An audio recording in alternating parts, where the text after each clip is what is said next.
আজ গরিব বলে কেক দিলি না রে, দেখিস একদিন আমি তোর পুরো কেকের শোরুম কিনে নেবো রে। আরে রে, এখন আমি এত টাকা কোথা থেকে আনবো রে, যা দিয়ে আমার ছেলের জন্মদিন পালন করতে পারবো রে, আর ওই মোড়লের ছেলেকে তার অওকাত দেখাতে পারবো রে।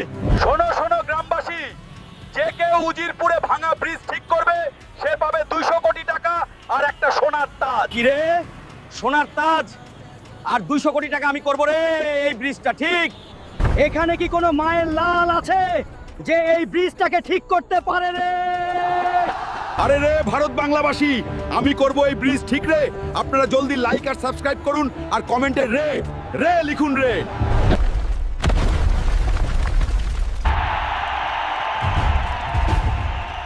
আরে ম্যাডাম, তুই আমার ঠাট্টা করেছিলি, এই নে সোনার তাজ আর 200 কোটি টাকা, আর বেরিয়ে যা এখান থেকে।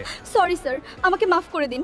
আরে মোড়লের ছেলে, সেদিন তুই আমার ঠাট্টা করেছিলি, আজ সবাই দেখছে কে আসল শক্তিশালী।